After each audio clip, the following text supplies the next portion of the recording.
Welcome, everybody, to the All Bullshit Aside podcast with Mr. Bear. This is my co-host, Edie. Hi, everyone. And this is episode 11. So today we're going to talk about what it was like for me growing up in a Mexican environment and what it was like for Edie growing up in a Mexican-American environment. So just kind of share stories, what it was like for me, as far as, did I get hit? Did I not get hit? Or what did going in school and what do your parents expect of you and, how your parents definitely. were? Yes. Yeah. So well, let's go ahead and get started. you want to go first? You want me to go first? Oh, you go ahead. Okay. Go So, ahead. I don't know. I guess obviously now at my age, I've run into a lot of people that the no sabe kids, the ones that are like, they're Mexican, but they speak no Spanish. And I'm Right. like, what the hell is this? Like, growing up, I never saw this. Growing up, everybody I knew spoke Spanish. Right.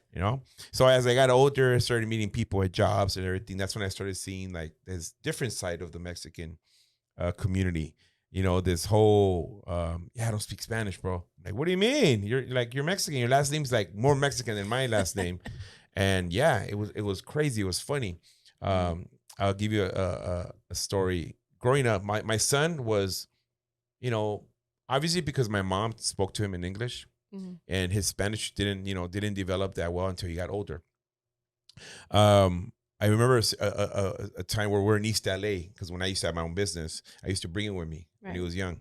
We're at a taco truck and I'm like doing my best paisa, quiero esto, que boom, boom, boom, boom, boom. And my son looked up at me. He goes, "You're a savage." I said, "What? You're an animal. You asked for that stuff?" Yeah. So I'm asking for, tacos de lengua, tacos de cachete, like all the stuff that the normal, person doesn't ask for. Everybody I knew was always carne asada. No salsa. I'm like, man, I used to always order the stuff off the menu. So that was a funny story growing up. Now my son loves this stuff, a lot of people that I knew, menudo was like foreign to them. Like menudo, like that's our thing every Sunday morning. Right. And people were just like, that's so gross. And it's like, it's crazy. You start, meeting these people that come from the same background. And it's like, they're just like foreign to it. They don't know that other side of really being broke, So how was it with you? Well, I mean, talking about, being Mexican American, my parents were born here, but my grandparents and my great grandparents were born in Mexico. And so I think this is different generations because both my parents did not speak Spanish to us, five kids. But my grandparents didn't speak any English. My great grandparents, I should say. And so when I was growing up, it was, again, I don't know if you want to call it Americanized, growing up, we had, my dad was a cop, my mom was in the Girl Scouts, and, it was just different than, most Hispanic culture, parents are, coming from and we're either working, even though my mom did work in the factory when she was younger, she did work, my dad did too, but they got out of that and then, they went to the different jobs. But point being is growing up, they did not speak Spanish. Maybe cuss words, the bad words. But going to my great grandma's house, she would not speak any English to us. But I understood her. And she was like, "You understand?" And I said, "Yeah, I understand." But going back in high school, it was a whole different Spanish. Growing up with my aunts and my uncles and my tias, I learned Spanish, but they're Spanish, and then went to high school and I was like, "What the heck is this?" And barely passing they're like, "It's the proper Spanish." And I'm like, I'm so confused. I can barely speak English correctly. You know what I mean? So some people, I'm not, they would say, "Oh, you haven't made." It's like, no, because you have to learn Spanish, then you have to learn English, and you have to learn how to say it a correct way. Because if not, people get mad at you because you said it the wrong way. So I'm like, I'm screwed. So growing up, I think learning what I learned from my grandma really helped me. And then my mom and her in her business towards when I started getting my adulthood, that's all she spoke. That's all she worked with was nothing but Hispanics, and that's all they spoke. I have people who would be like, "No, I'm not speaking any other language to them," and I was like, "Ugh, okay." Yeah, that's common. I think. So the first time I saw the difference was when I went to Mexico and they were calling me pocho. I'm like, what the fuck does that mean? Pocho is someone that's born here. Yeah. And, from Mexican parents, but speaks no Spanish. But I spoke Spanish. So I went over there. My parents sent me as a young kid for a few years because they wanted me to learn it like more. Right. Well, all it did was all these fuckers did over there was teach me all the bad words. So I came back just like running amok. It's like you're not welcome. Right. Yeah. You feel not, I felt not welcome. And I'm like, I'm talking to you in Spanish because that's how my parents talked to me. But the fact that I was born here, it made, to them it was like, no, you're privileged. Why am I privileged? Yeah. Because you're born over there. Here's the thing that I noticed. When you go to Mexico, even now to go tourists, as a tourist, they look at you like you're rich. Like, no, man, I work 7 days a fucking week to afford a 4-day trip to Cabo, and you're gonna look down on me. You don't know what I have to go through. Yeah. I mean, I'm sorry that you're going through what you're going through here. I know the country's fucked up, but like, why are you mad at me? Like people are always asking for handouts over there for a tip or whatever. You give them something, they look at you like you can. It's like, man, you don't even know what I had to do just to make this trip. Like I really had to hustle. I have bills. Maybe you probably have it better than I do here. But yeah, that was the first time that I saw, I guess you would call it racism. Yeah. Going back to Mexico and they look at you like, and I think that's why a lot of the corruption happens out there with, that you hear in the news where they say, oh, people with California plates or whatever, they right away the cops gravitate to them. And I have been a victim of that, of shakedowns. You give them $40 and it's like, damn, I can't believe that I'm your own, we're same kind of people. But yeah, that's one side of it. But like growing up, obviously, I don't know how your situation was with your parents, but with us, it was very humble. It was simple.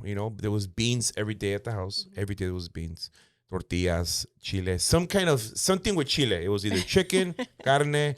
A special occasion, my dad would buy a pizza, and it was always on payday. It was always every 2 weeks on payday. He would bring back, he would bring all the groceries. It was always, and it was frozen pizza. It's crazy because I was telling my girl, I didn't get to try regular pizza until I was maybe 14, 15 years old. And it was from Pizza Hut. And it was because the only reason it happened was because I think my brother hurt his arm or something. And they had to take him to the doctors. And it was like a kind of, for you kind of hurting yourself type deal. Like, oh, wow. I don't know. We went to Pizza Hut. It was a large pizza for 4 people, which I could probably tear a large pizza now. You know what I mean? Yeah. But it was one of, those are the things that are stuck in my head as a kid. Right. That, when your parents said, no hay dinero, you're like, you're just being a cheap ass. No, man, there really was no money. Yeah. I saw my dad go through things and now I'm like, fuck, dude. Like, I was being such a dick. I was so demanding. At a young age, I started working. I got a permit from school. I think I was 13. Yeah, 13 probably. Yeah. And I got a permit to work in the summers with my dad. And you're talking about in the late 80s maybe or early 90s. I don't know what it was. And 80s. I think 80s for me. Yeah, trying to make myself look younger. And I remember getting like I think $150, $160 every 2 weeks. And to me, at that age, that was a lot. Yeah. I would give my mom 40 for, actually, I didn't want to give it to her. My dad like, give her 40. I'm like, all right. And just here, mom, buy something. I don't know. And the rest, I would buy a shirt or a pair of shoes. Back then, you could. Right. And it was all towards school, So it felt good going to school, having a little bit of money, having, different. Because I remember seeing kids that, man, they would wear the same shit every day. Yeah. And I was like, wow, what the hell? And now I look at it like, that's all they had. Right. But yeah, growing up in a what I call the paisa, because it's not, you say Mexican, it's not really Mexican. It's paisa. We're paisas, my parents spoke no English. They got by. My mom was a hustler. My mom was always selling something. My mom would sell jewelry. She would sell Jafra. She would sell. Everybody remembers this. I don't know if it's called Stanley or was it Oh, Stanley? it's the vacuums? No, not the Oh, like, vacuums. or the crystal. Crystal. What was it called? Yes. Yeah, the Oh my crystal, gosh. the cuadros. I'm like, Yes. oh my God. But my mom always had Yeah. cash. Always had cash. She would go to downtown and get jewelry at wholesale and snag it. And like, damn, that's what we. So everything we had, like as far as the TV, cable, Yeah. all the little the extras, Your mom. my mom. Mm-hmm. So I think that's where I get my hustle from. I get it from her. Obviously, you know, I don't feel like I had a childhood like other kids that were, you know. So I think that's why now as an adult that I could afford to do all these nice things. It's like that kid in me. Yeah. You know, I'm not a gamer. I'm not a video gamer. I know a lot of guys, you know, do that shit, but I'm not a gamer. I think I stopped doing that when I think a few years before I got divorced. Just it was always just like just to kind of relieve my stress. Right. No, then I started getting into guns. That was, you know, I started getting into guns, buying guns and going to shooting. That was my thing. Yeah. But as far as like, you know, I know a lot of people that buy toys at this age, you know, collectible toys. Right. Because they just, you know, the same thing. I didn't have a childhood. I'm like, I get it. And that's what usually happens when you start buying, or even like clothing. Like if you couldn't afford it back in the day, now you know you can. So you're, you know, buying a bunch of shoes, that's bunch of hats. I know. I'm a hat shoe guy. Everybody that knows me know that. But you know, it's like I know what it's like to have the same pair of shoes for an entire semester. You know, I would get a new pair of shoes every year in July, always were on my birthday. And I would make that shoe last. I was very careful. I would clean it. I would put it away in the box. I was always, even to this day, I'm that guy. I wear a pair of shoes out. I get home, I wipe them, I clean them, I put them back. I put their little things inside, so they're not creased. I don't know. It's just it's a habit. Yeah. But I think it's I learned to value what I have. Right. You appreciate it. You know, everything, anything from my guns to my truck to anything. I try to keep it as nice and clean as possible because I know what it's like. Would you say that would you change your growing up, you know, cuz now it sounds like you're more humble, you know. What do you mean, like if I could go back? Yeah. No, I wouldn't change nothing. Yeah. That's good. Yeah. No. That's good. That's good. Yeah. Yeah, I think there's been times when my mom tells me I'm sorry and I'm like for what? You're probably like, I had the best, you know, and she probably just, I mean, for me, life was good. It was, you know, I honestly, the only thing I regret was not doing well in school. I wish I could have done a little bit better in school, in high school. I think, you know, at a young age in junior high, gang banging, that fucked everything up. Yeah. So, but other than that, I had good parents. My dad, hard worker. I think that's where I get my work ethic. You know, that whole, you know, obviously I'm older now and I'm blessed to have a job where I can be more like, I don't want to work this weekend or I don't want to, you know, I'm going to call in. I have enough time. So I had to change that because I just didn't want to turn into a workaholic. Yeah. But the things, man, growing up, a simple thing as a bowl of frijoles with queso fresco, salsa, tortilla, boom, that was heaven. Yeah. Like, and now I go fucking pay for this. I'm like, I'm out there paying for 3 huevos and some, you know, and this shit was like, you know, like my dad to this day, his favorite thing is In-N-Out. He will not eat anything other than In-N-Out. I think back then Big Mac, but Big Mac has changed. Yeah. And In-N-Out's still like the same, never changed. And good prices yeah, too. Yeah, they're just like, I love it. Yeah. That's the only thing that, you know, for us to take my dad out to a restaurant, it's like a fight. No, traigan una carne para acá, I'll make it right here, unos frijoles. I'm like, yeah, that's cool and all, but, you know, we can do this now. Like, it was like me and my brother would want to take out the family for something, my sister graduated or whatever, the kids, anything. My dad won't. To this day, he still just wants to be home eating his frijoles. So let's get a pig and eating his frijoles, sus nopalitos, everything, and that's cool, you know. And I love that, you know. Yeah. And that's the time I eat good like that is when I go visit my mom. You know, my mom makes tostadas, and you know, for me to go pay $15 for a tostada, if I told my mom that, now you know, mom. She'd be like, ¿qué? Yeah, I go pay for, you know, marisco tostada, $15 sometimes. Yeah. But well, now especially because everything's like triple. Yeah, you know. Yeah. But growing up, like, if I could go back, I wouldn't change my childhood. I wouldn't change, like, with my parents. Right.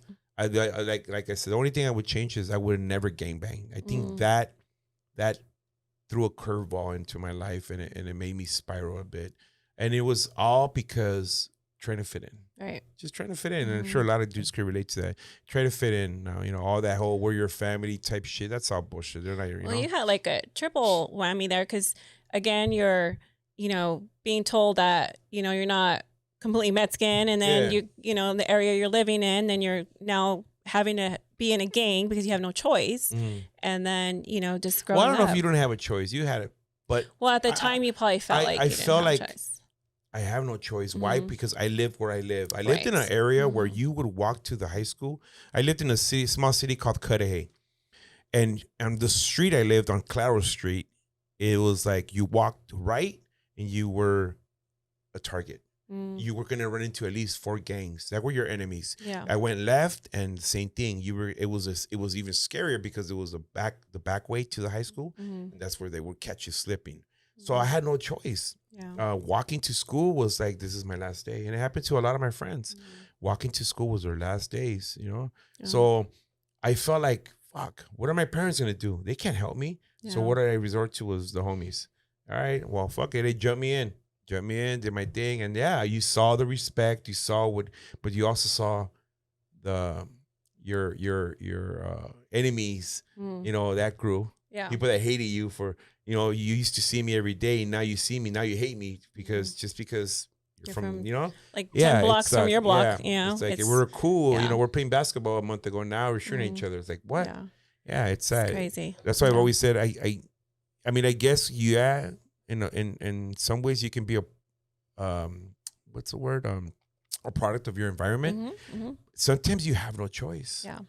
People always tell me, no, you have a choice. Yeah, I have a choice. I either got my ass beat every day in school or I had, before I was in the gang, it was like, where you from? Oh, I don't gang bang. Where do you live? Oh, on this street. Oh, fuck you. What? Like I had a choice to pick where I live.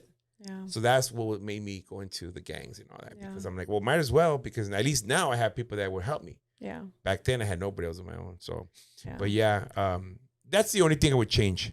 Other than that, growing up, family, obviously I'm sure you ran into this where you have family you no longer hang out with because you move out of where you move out, and they see you doing better, or they start hating on you. And, I have my mom, she has 2 sisters, I think she hasn't talked to in years. Oh, wow. Blood sisters, because, they were in the situation where they hated me and my brother because we started doing better, and their kids didn't, type shit. Instead of being there and saying, wow, we're happy for you. Yeah. Good for you. Nah, it was bad. But growing up, I could, I told my mom, there's nothing that I more than I needed. You guys provided what you did. Once in a while, my mom would make something. I was like, oh, fuck, I don't want to eat that shit. As I got older and I had a little bit of money, I was working, I would find myself ordering a pizza. Before you get home. Or sneaking away from the house down the street to the little burger spot on right there on Florence. I mean, on Atlantic. And, I get home and, what do you mean you're not hungry? I'm good. I ate at so-and-so's house. I was out of that.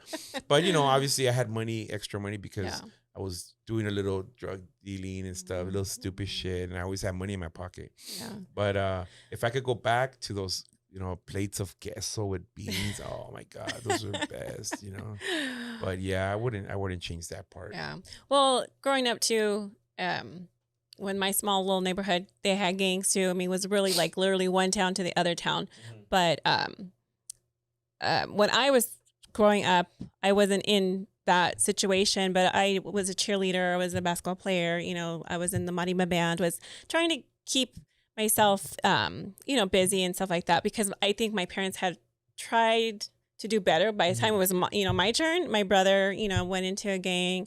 Both my sisters, again, it wasn't really a gang that they were in, but they would always like, it's one town from another town, literally 9 minutes from difference, right? I'm from here, you're from there. I'm from Guad, you're from this other town. And my sister, my one sister who's passed now, she would kick your ass. She was just, I don't give a shit if you're looking at me sideways. Yeah. So my other sister, my older sister, and then their friends. So again, they just didn't take any shit for anybody. So they weren't necessarily in a gang from, my city, but they were well known, to say that. But so, here comes, the baby girl, and I'm over here trying to, do right. Or I should say do right, but just kind of trying to show my parents that, that I learned from my siblings, But again, I tended to go into, okay, let me hang out with my sisters. We go to a party or go there. Of course, you have each other's back. You know what I mean? You're not going to sit there in the corner and be like, but I'm not. But my parents always try to do their best too. Yeah. They grew up poor as well. My mom, had to be the older sibling and take over the mother role, and my dad too. So my mom married young with my dad. I would think my mom was like, my dad was her second boyfriend. Yeah. So she had to raise her siblings because they had issues. They had and I just found this out too, that there was really bad stuff going on. And we knew some, but we found out it was really bad. So I get why my mom tried to leave early, you know what I mean? So my parents, again, they try to do the best for the kids. I grew up with beans. I, definitely, it was refried beans, whole beans with cheese, being burritos, anything that you can think of. It was the bomb though, I will never. It just kind of sucks that we have to go to Taco Bell and pay $8 for bean burrito. Or canned beans, but it's just, I think you just appreciate things differently. And I'm glad that I had to go through that, and my daughter now, she likes steaks and, Trust me, I know. I have a daughter. My daughter, and I don't think she started eating beans as she was older. She's like, I'm like, yeah, that's all we had sometimes. I don't know. I guess if you're in an environment where your parents are well off, I guess it's different, because some of the stuff I talk about, my friends are like, what? You guys used to eat that? Like, yeah, that sounds so weird. I'm like, weenies and huevos. Oh, it was the best. It was frying the weenie on the grill. And nobody makes that, no. But it's like it's crazy how times are. But I think one time my mom made something, I'll never forget this though. It was tongue. Oh, that was the shit. That's the bomb. But okay, but I could not see my dad making it. I was like, I would look over there in the kitchen, and be like, oh hell no. And then I would walk away, go to my room, whatever. When the product was finished, it was on the table. Everything was already sliced. You made your tacos. Right. But so it was different looking at it that way. Right. Opposed to going in there and seeing that big ass tongue. Well, I think that was like, oh my gosh. After that, I mean, I grew up with menudo and pozole, tripas. I mean, everything, right? Tripas. Oh my God. Y'all, damn, she's a keeper. So, I mean, but again, when I was young, I was like, what is that? And I was like, this doesn't taste normal. But other than that, my mom cooked well, I just appreciate what we had to go through. But my dad growing up, I think because he grew up poor as well. And so when my mom and my dad started doing well, he started doing the pizzas, hamburgers, steak sandwiches, all the Americanized food. And so when we were growing up, my brother, the younger one, that's all he knew. So he was like carne asada or the just like chili verde. I mean. They stopped cooking all that. I was like, man, I miss all that. And that's the stuff that when you go to a restaurant, that's like $20 a plate of chile verde. With like, what? That was so simple back in the day. But I think it's just the different of a parent going by my parents' experience. And when they didn't have it, I think they wanted it and they wanted to show their children. So, but I think now my brother likes it. But for a while there, he was like, what is that? I feel like that's going away. I'm starting to notice it's going away because now when you find yourself going to a restaurant, because like these so-called Mexican restaurants, trust me, I'm a foodie, so I know when you go to these restaurants and like you eat their food, it's like, wow, it's so different. It's different, and these kids growing up, this new generation, as it is, all they do is eat hot shit. I see everything out there. I see what they're eating, and I'm like, man, they're not gonna have that experience that we had. It's gone because why? All the older folks that were doing this, their grandmas, their grandpa, they're dying. They're all dying. This next the other generation, they're just doing little barbecues here and there, and then nobody's going back to that. It's crazy that people find, like, the thing is crazy when you have to go buy tamales on Christmas. Like, really? Can I get 2 dozens already made? There's nothing like making them yourself. I remember Yeah. growing up, my mom, my dad making them in the Mhm. kitchen. It was special. Yeah. Even now, my mom still makes them. She'll make her own masa still. Mhm. But I know that eventually that's going to go away. And me and my siblings are just not going to have that. One thing I regret, my mom was like that too. My mom was she made everything, the tamales, the turkey. She tried to have, the Americanized and then, Yeah. all the everything, all the fixings. And growing up, I didn't want to ever imagine my mom gone. Mhm. So it's just my insecurity. Yeah. And she'd be like, one day I want to be gone and nobody's going to know my recipes. Yeah. I'm going to write them down. And then she was like, I'm not going to write anything down. If you don't want to be in the kitchen with me, Mhm. and then we'll go in the kitchen. She was like, go. Yeah, it's the same, right. yeah, So I'm like, yeah. I'm trying to help you, but I'm not doing Yeah, it correctly. but you're in the way. Oh, trust me, I know how that is. So I would suggest if your siblings and you record her. Yeah. Record her and Record it. and record it with pictures Yeah. and what it's supposed to look like, because that's one thing that I do regret. I got some recipes, like I can do my mom's chicken soup or her carne de res, whatever. The tamales though, like we'll never get back. Even my family member, my friends that used to come over, they're like, man, nobody make tamales like your mom. Yeah. But There's nothing like mom's tamales, I right? know, Like, but it's one cool. thing but again, with your future wife or future spouse, who you definitely want them to hopefully, cook a little bit like your mom. Oh, that was a question I threw out there. Do you know how to cook? It's funny. My mom told me when I was dating, find 5 good qualities in a female.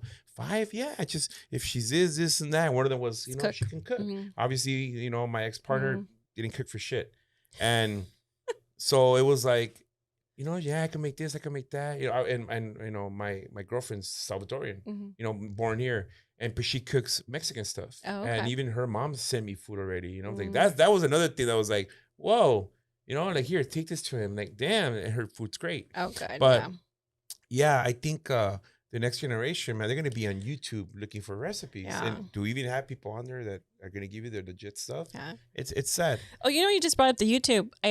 I'm all TikToker over here. There's women on there, Hispanic and male and women, and they're showing their recipes. Yeah, they're doing it. They're making money. They're showing you how You to need to make put your this mom and- online. Oh, my mom could. Oh, you don't even know. I'll have her make something for us one of these days. Oh My my mom's gosh. tostadas. Oh my God, fire! Oh my gosh. Mom, we gotta put that recipe out there and sell it. But one thing I wanted to ask you was, because I don't know if this is a difference in as far as these two different, growing up in 2 different environments. Okay. Did you get hit? Yeah, maybe a couple times. Maybe a couple of times. Mhm. Oh God, you're Mhm. yeah. And I feel like the new generation Mhm. is, I'm not condoning hitting your kids, but sometimes they need an ass whooping, at least one good one. So, I have stories, like, obviously you're a female, Mhm. and it was probably harder for your dad to hit you because most dads, I know my My sister, dad never hit me. yeah, there you go. My mom. I think I hit my daughter one time, and it was Mhm. like 2 or 3 pats in the butt, boom, Mhm. and that was it. But other than that, I would clash with my ex because don't touch her. And I never wanted to hit my daughter. I was always punishing her. Time out, whatever. Yeah. I didn't have a timeout growing up. I didn't. I remember my dad. Okay, so my dad was like, how do you say this? My mom was like the enforcer. Right. My mom was Mhm. if you're gonna get hit by mom, it's like, oh fuck, because my mom would hit you, but in a different way, in a way where she was just gonna hit you for a minute. My dad would come in and he would just have to hit you once, Mhm. but it was painful. It was like Mhm. severe. And me, obviously, I was a black sheep. I was the one getting suspended. I was the one, doing all the stupid shit, getting Yeah. caught writing on the walls. And there was always somebody that was there that knew my dad. I'm like, fuck.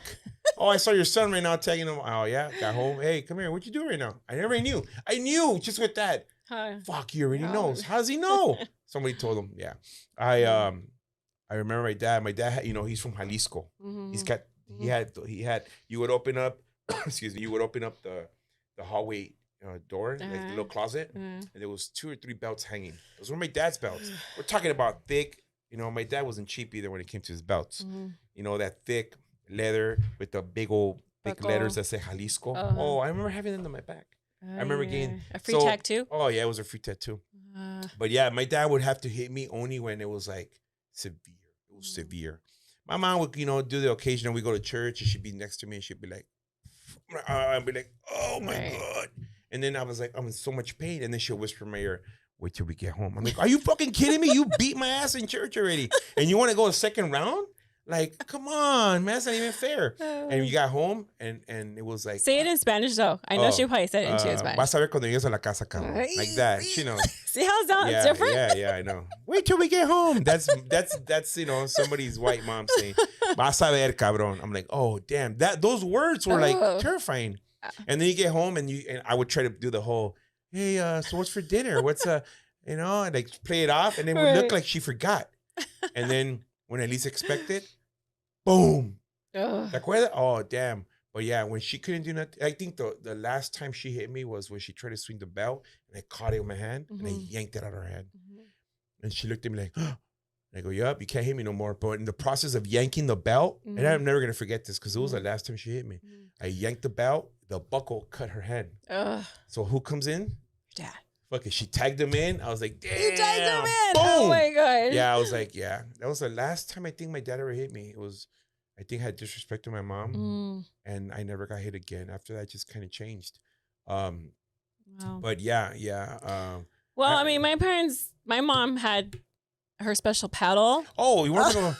Yeah, isn't it crazy how they just? No, my mom was universal. If my mom was here where you're at and I'm here, it was like the chancla. Boom, boom. No cell phones back then, but anything. El vaso de agua. Bam. You know what's funny? Mama hit me with the racket once, and I'm like, who the fuck is playing tennis in this household? Like, where did that come from? I don't know. Somebody gave them a tennis racket. My mom didn't play tennis. My dad didn't play tennis. She knew what she was. There was no tennis courts in the hood at all. For maybe in the high school or something. But I'm like, yeah, my mom would just whatever was around. Remote controls for the cable box, done. I had to go get a new one. But no, my dad was just, he would, a ver, ven pa' acá. Oh, damn. And holding the belt, and the way he held that belt, like, it was just precise. It was just like, I'm going to hit you one time. That's it. But yeah. Well, I don't know if your dad or your mom ever did this, but again, the few times that I did get spanked, it was bad, but my older sisters, they got it. My one sister got it bad. She was the black sheep of the family. And I used to cry. I say, leave my sister alone, because I was like, oh my gosh. My mom, it depends on what had happened, right? But my sister was the one cutting. She was the one getting in fights and lying. I think she signed my mom's name to go to a party, to a dance. My mom embarrassed her, and dragged her out of that school party or whatever dance, and she got beat down. But my mom would not just tell you bend over, she would tell you take off your pants and your chonies. So, and again, either it was a paddle or it was the belt, and she even got to the point where it was a hanger, and it was the what is it? The iron, not the iron, the other hangers, the wire hangers. The wire hangers. Okay. Yeah. Ban the wire hangers, please. They traumatize these kids. Again, like I said, depending on the severity of the issue, and then if you try to hide your butt, you get hit again. Yeah. Oh I my got gosh. putting on multiple underwear. Back then I used to wear the tighty whities. So multiple underwears, and my mom was like, what? Made me take it. So I got a beat down and then another beat down just to repeat. Right. Because the first one didn't count because you had extra underwear on. Yeah. So I tried everything because, my dad was a very strong man. And it's like, damn, just let it happen, man. Let it happen. Just the faster, but then after that, it went away. Yeah. So then what did we learn from that? Not to hit our kids. My son, he, I did hit him. I hit him. It was just, the things he was doing, the situations that I was frustrated. And I feel bad now that but we've talked about that, and he, he's told me, I'm glad you were the way you were because or else I would have never learned. Yeah. But I regret that. I just think some kids, man, even if you take their shit away now, they still do it. Yeah. Or where they guilt us. I used to take my daughter's iPad, and 10 minutes later, here. Yeah. It's like, damn, I'm not gonna buy you nothing. And then here I am at the store buying her something it's like a form of manipulation because there's a lot of narcissism going on out there. Because we're. As my daughter too, the same thing. I think back, I've spanked her once and she's 13 now, and it still upsets her. Yeah. But I told her what she did is what hurt me was she lied to me. Yeah. You know what I mean? And I spanked her, on her butt with my hand, but she still will not forget that. And she has a lot. I see myself in her so much, as I feel like anytime I let my mom down or I disappointed my parents, that would hurt me more than them. You know, so like I was like, okay, I'm gonna do this so that my mom doesn't have to go through this. That's just who I am. But my other sisters would be like, oh, I don't care, But nowadays, it's true. It's really true. A lot of and then you also got to be careful as far as what does hitting mean, and they're gonna call the cops on you. Now they can call the cops on you now. But I'm like, but still, again. Some people follow, what's in the Bible. Some people follow their whole parenting is, they have the right to discipline their child. Yeah. And I guess it's the severity of it. But I also want to take that back is because now that I'm, going through, why are we doing that? Are we passing on the generation curse, or is it we didn't learn how to control our emotion? Because when somebody upsets you, especially your son, you're just so mad. You're so upset. And especially if they're in your face, you try to act like, like you're their, you want to go at them.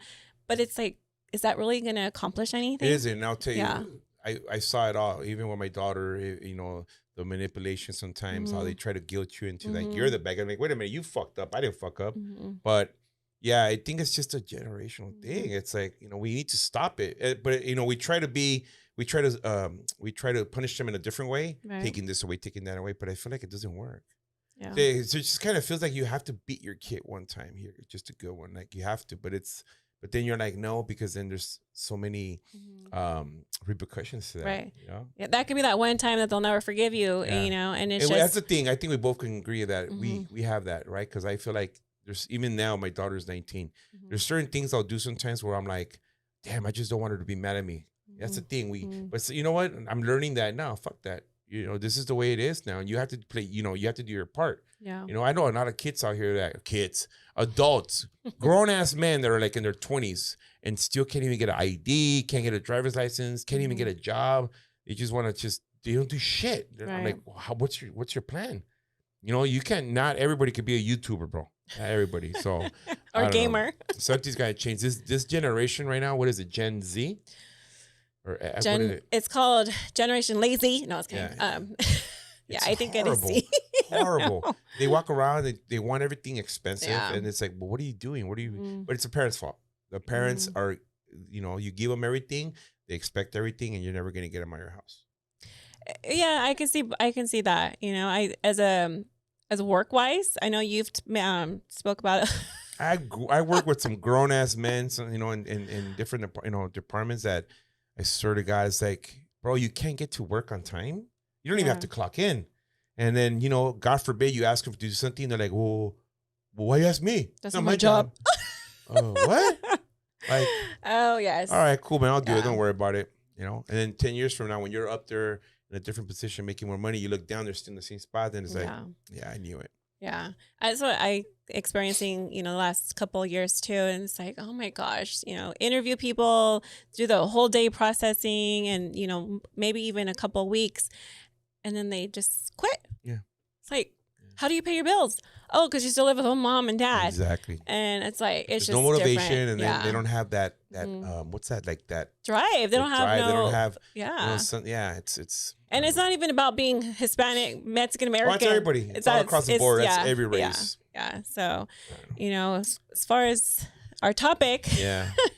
I think we can make an episode 2 about this. Episode 2. Yeah. Definitely. Or if people want to comment, when I post this, as far as. Or if you want to give us some real good enchilada recipes, tamales, feel free.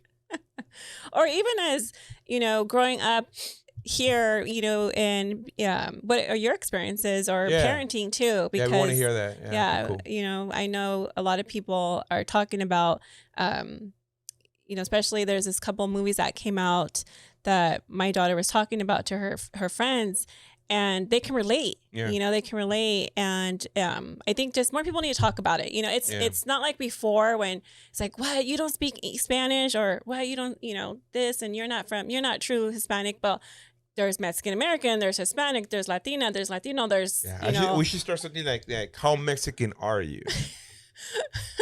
But what new. makes you Mexican? Because you can speak Spanish fluent. But so that's what I'm saying. It's like, it's true. you know, It's another thing. and me, the last few, you know, maybe 7 years, I learned so much more about my culture that I have ever even imagined that I could even know.